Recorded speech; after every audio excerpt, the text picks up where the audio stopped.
Hi everyone and welcome to Edu Captain. तो यार बहुत प्यारा चैप्टर हमारा फ्लेमिंगो का आज शुरू कर रहे हैं। चैप्टर का टाइटल है हमारा लॉ स्प्रिंग और जो हमारी ऑथर है अनीश जंग जी, इन्होंने यहाँ पे दो स्टोरीज की बात कही है। पहली बात कही है आपकी हमारे साहिब आलम की, जो कि रहते हैं आपके सीमापुरी में और ये गार्बेज पिक करता है, एक छोटा सा बच्चा है। देन आपके दूसरी स्टोरी के अंदर बात की है आपके मुकेश की, जो कि दिल्ली के फिरोजाबाद में रहते हैं और वो अपना बैंगल्स का काम करते हैं। इस चैप्टर के मैं दो पार्ट बनाने वाला हूँ। पार्ट वन में मैं आपके साहिब आलम की बात करूंगा, प्रॉपर पूरी स्टोरी समझेंगे, और पार्ट टू के अंदर मैं आपसे मुकेश की बात करूंगा। अब यहाँ पे आपके पढ़ने का ना प्रॉपर हमने इंतजाम किया हुआ है। एप्लीकेशन एडू कैप्टन की जरूर डाउनलोड कर लेना। वहां पे आपको इन चैप्टर्स के प्रॉपर इंपॉर्टेंट क्वेश्चंस की पीडीएफ मिल जाएगी। क्या करना है, एप्लीकेशन डाउनलोड की, फ्री कोर्स के अंदर चले जाना। क्लास 12th की प्लेलिस्ट बनी हुई है, वहां पे मेरी ही प्लेलिस्ट बनी हुई है। हर एक चैप्टर की प्रॉपर वहां पे पीडीएफ अपलोडेड है। बहुत इंपॉर्टेंट क्वेश्चंस है।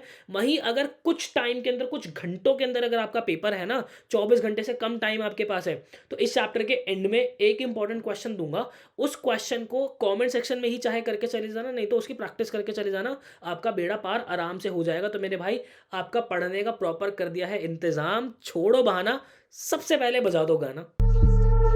एडू कैप्टन के साथ अपने सपने साकार करे, बोर्ड्स हो या सीयूईटी हम आपके साथ चले। स्टेप बाय स्टेप हम आपको करे गाइड, टॉपर्स की गिनती में आप अपने नाम रहे। मजा भी पढ़ाई भी ये बोर्ड बूस्टर, कोई वजह नहीं भाई से ना नो तू कर, तुम भी टॉपर टॉप कर विद एडू कैप्टन है। ये मजा भी पढ़ाई भी ये बोर्ड बूस्टर, तुम भी टॉपर टॉप कर विद एडू कैप्टन, तुम भी टॉपर टॉप कर विद एडू कैप्टन, तुम भी टॉपर टॉप कर विद एडू कैप्टन है। ये मजा भी पढ़ाई भी ये बोर्ड बूस्टर।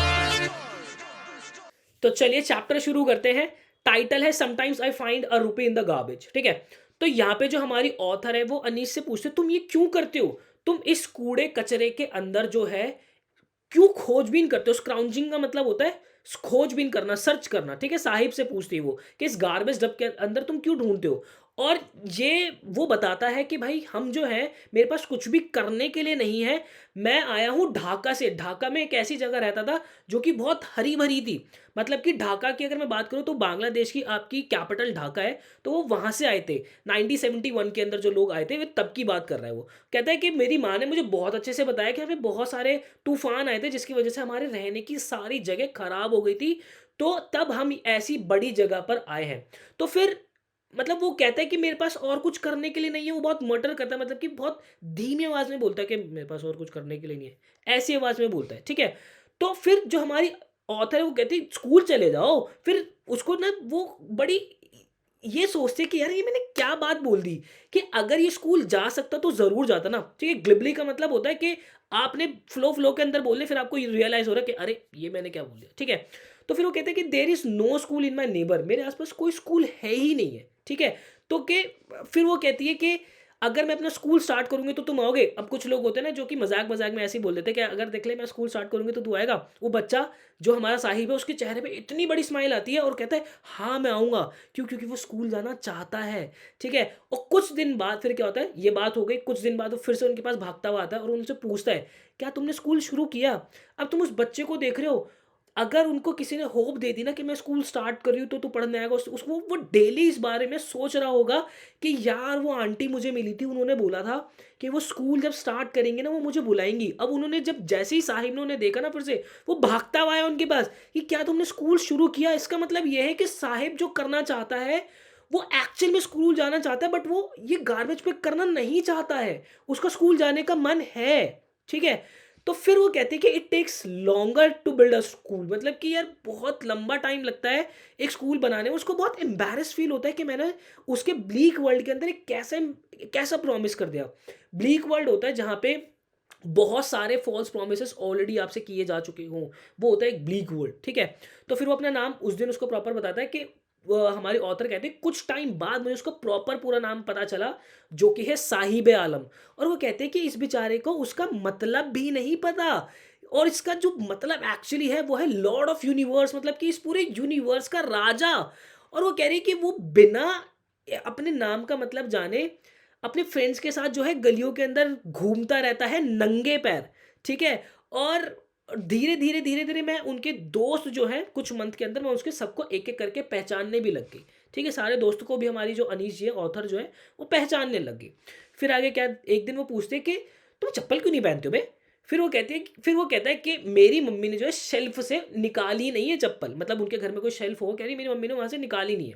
तो फिर उसमें से एक लड़का कहता है कि अगर निकाल भी देती ना इसकी मम्मी तब भी नहीं पहनता ये। और ये किस लड़के ने कहा था?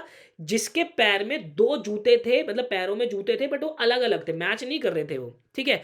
और तीसरा कहता है कि मुझे भी शूज़ चाहिए, मैंने तो आज तक कभी एक पेयर ऑफ शूज़ देखा ही नहीं है, मतलब पहना ही नहीं है, कभी खरीदा ही नहीं है, ठीक है? फिर यहाँ पे हमारी जो अनीस जी हमारी ऑथर हैं, वो कहती है कि यार मैं कंट्री के अंदर ट्रैवल करती हूँ और मैंने देखा कि बहुत से बच्चे जो हैं वो नंगे पैर ही घूमते हैं। बेयरफुट का मतलब होता है नंगे पैर घूमना, ठीक है? कहता है it is not lack of money but tradition to stay barefoot. वो यहाँ पे मतलब कि अब वो उनसे पूछते कि तो नंगे पैर क्यों घूमते हो? तो बताता है कि हमारे ना ये हमारा ट्रेडिशन है। मतलब हमारे में हमारी कास्ट में जो है इसी तरीके से घूमते हैं और यही हमारा ट्रेडिशन है। तो वो ये सोचती है कि यार क्या ये इनकी एक्सप्लेनेशन तो नहीं है, ये बता देना कि भाई जो गरीबी से और एक ऐसी परपेचुअल गरीबी का मतलब हो गया कि वो ऐसी गरीबी जो कि कभी ख़त्म नहीं होने वाली है। इस चीज़ को छुपाने के लिए ये लोग ऐसा तो नहीं कहते कि हमारे ट्रेडिशन में ही ऐसा होता है। तो फिर वो उसको एकदम से एक स्टोरी याद आती है उदीपी के उदीपी जब वो गई थी तो वहाँ पे एक उनको आदमी मिला था जो अपनी स्टोरी बताते हैं कि जब मैं छोटा था ना, मैं एक मंदिर के पास से निकलता था और मेरे पापा जो थे उस मंदिर के क्या थे, प्रीस्ट थे, मतलब पुजारी थे।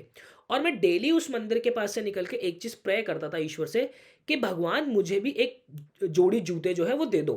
कहते हैं कि 30 साल बाद जब मैं वहाँ गई तो उस टेम्पल के उसने पीछे देखा कि भाई ये टेम्पल और वो जो प्रीस्ट वहाँ पे रहता था वो वहाँ नहीं रहता है, सब कुछ खराब हो चुका है।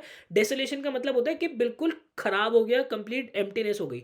अब वहाँ पे क्या है, एक नया पंडित आ गया। अब वो देखो एक स्टोरी याद कर रही है कि ऐसे-ऐसे किसी ने स्टोरी बताई थी। और फिर वहाँ पे देखते हैं कि एक यंग लड़का जिसने ग्रे यूनिफ़ॉर्म पहनी है। ग्रे यूनिफ़ॉर्म का मतलब क्या है, स्कूल ड्रेस पहनी हुई है और उसने शूज़ और जो सॉक्स है वो पहनी हुई है। अराइव्ड पैंटिंग, पैंटिंग मतलब ऐसे झाड़ता हुआ आ रहा है अपने फ़ोल्डिंग बेड पे उसने बैग रख दिया, ठीक है? जब वो वहाँ पे वापस गई थी देखने के लिए। फिर वो कहते हैं कि फाइनली मतलब वो जो लड़का है वो कहता है finally I got a pair of shoe, let me never loose them. वहाँ पे वो जो है बच्चा प्रे कर रहा होता है कि भाई फाइनली मुझे पेयर ऑफ शूज़ मिल गया है और अब मैं इसको कहीं कभी भी खोना नहीं चाहता।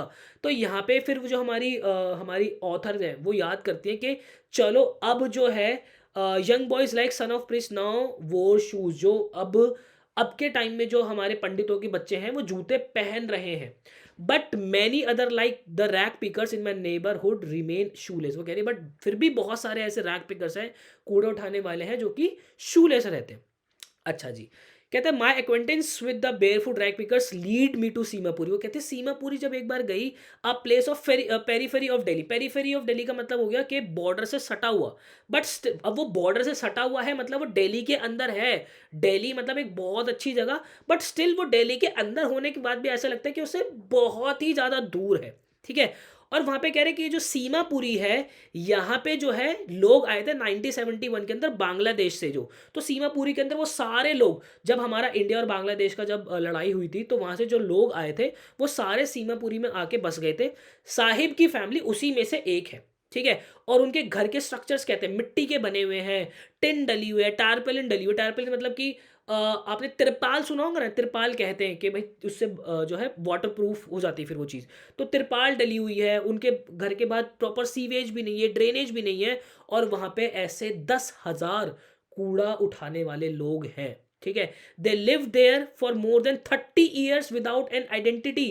वो बांग्लादेश से आ गए, पर वो 30 साल से वहाँ पे रह रहे बिना किसी आइडेंटिटी के, ठीक है? और फिर वो कहता है कि बट उनके पास राशन कार्ड है, क्यों? ताकि वो फूड खरीद सके। अब वहाँ पे कुछ महिलाएँ, कुछ औरतें क्या कहती है, हमारे लिए खाना बहुत ज़्यादा इम्पोर्टेंट है आइडेंटिटी से ज़्यादा। कहता है कि मतलब हमारे इस पूरे दिन के एंड में हम एटलीस्ट खुद को और हमारी फैमिली को खाना खिला पाते हैं। हम एक एक भूखे पेट नहीं सो पाते, ये हमारे लिए बहुत इनफ है।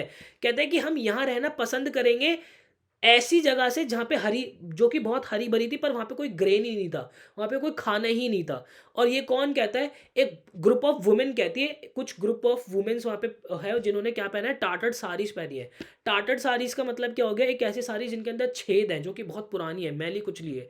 ऐसी साड़ी जिन्होंने पहनी हुई है, वो सब हमारी ऑथर को बताती है, ठीक है? कब बताती है? जब वो उनसे पूछती है। ठीक है, कि तुमने जो है ग्रीनलैंड जो है वो और ये रिवर्स के आसपास वाला अपना एरिया क्यों छोड़ा।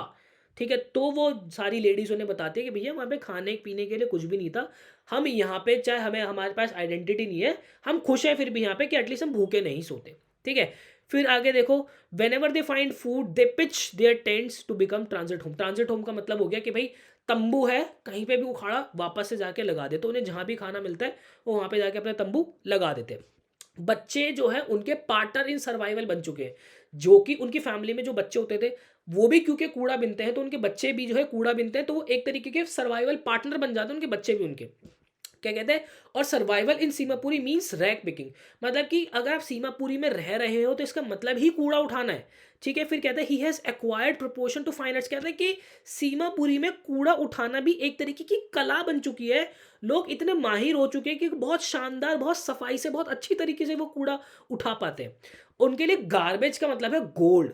ठीक है, और वो कह रहे हैं कि यही उनकी डेली रोजी रोटी है, इनके सर के ऊपर जो छत है वो इसी कूड़े की वजह से आ रखी है। Even if it is the leaking roof, चाहे भले ही वो उनकी क्या है छत पे से पानी टपक रहा हो, but for a child it is even more. वो कह रहा है बट एक छोटे बच्चे के लिए ये इससे और भी ज्यादा बढ़कर है। क्या बढ़कर है, कह रहे वो बच्चा उन्हें बताता है कि भाई कभी कभी हमें उस कूड़े में से 1 रुपया मिल जाता है, कभी कभी 10 का नोट मिल जाता है, कभी कभी सिल्वर कॉइन मिल जाता है। तो कहते हैं जब हमें मिलता है ना तो हम ये कूड़ा बीनना बंद नहीं करते हैं, हम और ज्यादा शिद्दत से बीनते हैं, इसी इसी उम्मीद के अंदर कि इसके अंदर कोई और भी होगा। तो बच्चों के लिए ये और भी ज्यादा फैसिनेटिंग है कूड़ा बीनना वहां पे।